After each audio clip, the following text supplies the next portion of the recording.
I've got 10 questions here. Okay. They're just going to vary from how you started, how you're liking it, and like all the challenges, let me say. Okay. So, when did you start running? Look, I've been running for probably, I guess 10 or so years. Yeah. Just started out as a fitness sort of thing. Yeah. And a bit of weight loss, bit of fitness, and then I just started enjoying it, so I just kept going. Yeah. So, do you reckon fitness is what started the interest then? Yeah, fitness, and also it helps clear your mind after a hard day at work. Getting out and doing a bit of cardio work is a bit of a mind clearer for me.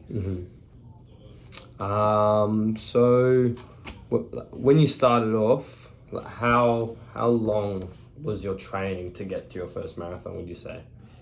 Yeah, so to start with, it was just general, starting out with a couple of Ks and then increasing it week on week.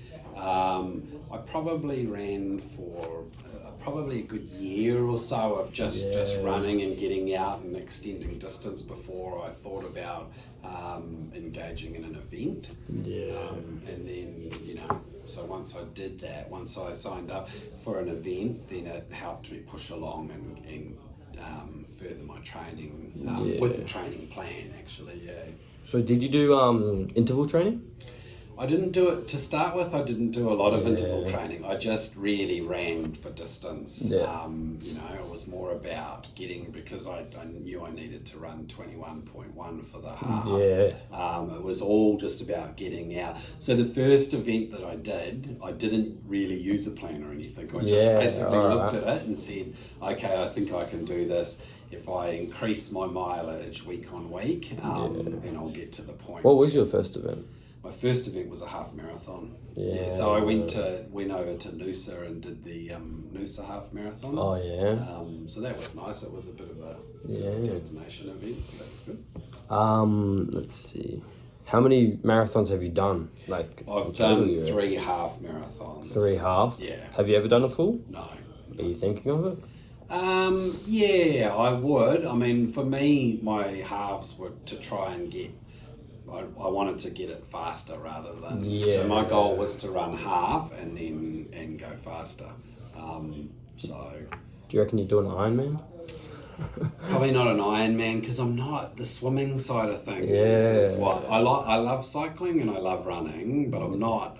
When I swim, I just like to swim for recreation, but at leisure, not much the speed swimming. I think. I reckon I'm the same. If there's an Ironman without swimming, I'll do that. Yeah. But I think a lot of the events, if you go into a half, so even a half Ironman, I think would be beneficial to start with to get an experience of it. What else do we have here? What do you think what was the hardest thing, or what is the hardest thing still till today, that the hardest thing about running for you? I think running the intervals and the tempos, and I like to get out and just find a pace and just run like that. So I think incorporating strength training, tempo training, interval training, and all of that sort of stuff is the hardest thing for me. Like if I'm not following a plan, I do struggle to do a lot of that sort of stuff. So for your first half marathon, how long did you say it was that it took you to train up?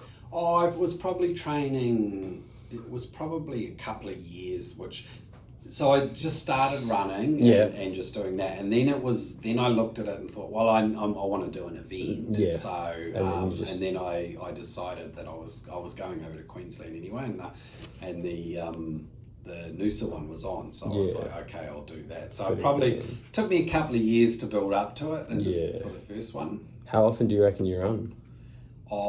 Weekly. So weekly, I would, when I'm doing training for an event, I would run 4 to 5 days a week. And so Saturday would always be my long run, and that would be somewhere between. Leading up to the half, I would run the full distance. So I would go out on a Saturday and run 21 Ks. But I would start with generally for 4 days a week, I'd be looking at a 5 and or a couple of 5s and a 10 during the week, and then a 21 there or thereabouts on the weekends. What pace did you do for your half marathon? Or So did you my aim for? so my I try to train around 6 minute kilometers, but then my marathon, my half pace was in the low 5s. So my fastest I've done a half marathon was 1:52:17. So it's about 5:15 kilometer. Yeah. And for the marathons and just running in general, do you stick to a diet, or are you just kind of No, I don't. I've never really got sort of into that. I just I would just eat what I normally eat. So a bit of a few carbs in that in the morning. I don't even really carb load or anything when I'm going out for a half. I tend to just eat what I normally eat, which is a reasonably healthy diet anyway. Yeah. So have you used those gel packs? I have never used gel, but for one of the halves I used they were like they were a type of a chew, like a lolly type chew, which I found hard to actually consume, because when you're running, trying to chew on that was not good. So mostly in the water, I would use a water station, but sometimes I use, when you go through a drink station, if they've got the hydrolyte drinks in there, I'll grab some of that, but not very often. I prefer just water, to be honest. And for this whole running that you've done in general, have you ever had any injuries to deal with it? So I changed my shoes after the first one. I went and I actually did both of my Achilles. And I put that down to the shoes that I changed. I reverted back after that. I got rid of those shoes and recovered from it to some degree, and then went back to a shoe that I was comfortable with, and I've never had a problem since. And I don't really get a lot of running injuries. It was only that. Yeah. What shoes do you use? Currently I use a Brooks.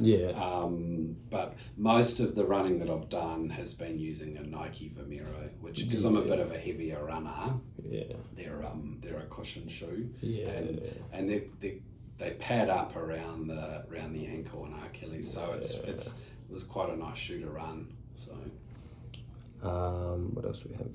So when it comes to just being mentally stable and in running, and running as a topic, what helps you to stay motivated, for your goals and things like that? Well, I definitely think having an event to go to, because once you've paid for an event, you really have to go, and saying to people, I'm going to do this run, And I find that a lot of people, especially people that are close to you, they want to engage with that. So they want to know how are you going, how'd you go. So, if you're struggling with the motivation, signing up and telling people that you're going to do it really keeps you going, because if you don't do it, then you have to say to them, well, I didn't do it, And what is some advice for someone who's wanting to get into running? So I would say get good shoes, get good quality shoes. Don't try and just run in cheap basic shoes.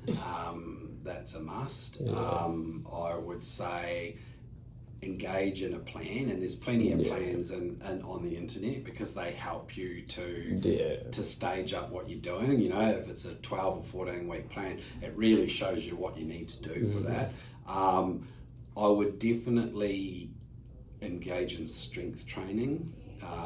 Like I said, the first time I didn't do any strength training or anything, and I really struggled with the first one. But when I engaged with strength training, it really helped me, and it made me, it just made the run so much easier. So I would say do that. And I guess, doing it at times of the day, getting out there and just making sure that you just get out and run, and whatever time suits. If you're a morning runner, get out and do it. Don't make excuses, just go right from getting out there, because as soon as you get your shoes on and you've got the door closed and you're gone, then then it doesn't matter what's going on, you'll just get out there and run. And when you do run, do you warm up and warm down? Or No, not generally. So what I will do, I never really warm up. I'll just start. But what I do is I my first kilometre is always slower, so I'll run into it and then I'll go from there. When I stop, I generally try and stop, so probably 10 or so minutes away from home when I'm coming back, and then as I stop and I turn my watch off, then I'll just walk that last 10 minutes home just to cool down. But I generally don't do any warm down. I guess there's people say that it helps, but there's lots of articles that I've read that say stretching muscles and that is. Do you do much of that? Not really, nah. No. I did try it for a bit. I tried the stretching, but I didn't really feel like there was an improvement. There wasn't really that much of a change. Yeah, and I guess that's the thing. You just have to do what's comfortable for you, really. Especially, if you wanted to get into it seriously and become in competitive racing, I would say engage a trainer, get someone to help you do all that. But if you're just out there for your own personal benefits and personal bests and stuff like that, I would just say, just go out and do it. Just get out and run. That's the best thing to do. Work out how to do the interval sessions and the tempo running and all the rest of it. That definitely helps. So for the training program you did do, how many times did you do that interval running? Because right now I haven't had a program. I've just been doing I think it was 2 interval runs a week, and then I'd do, if I could fit it in, just 2 distance runs and see how it's improved. So I would probably do 1 interval training session, 1 tempo session, and then there would be there'd be 1 long run and at least 1, maybe 2, just slow paced runs. So more about just getting miles in my legs to make sure that I was right to run the half. I think, look, if you were going in to run a marathon, I think there's a bit of science behind that, because it's when you're running for a couple of hours. For a half marathon, there or thereabouts, it's okay. But when you increase that up to 4 hours, you'll know how you feel after an hour 50 or whatever, an hour 45, hour 50, or however quickly you run that. Double that up.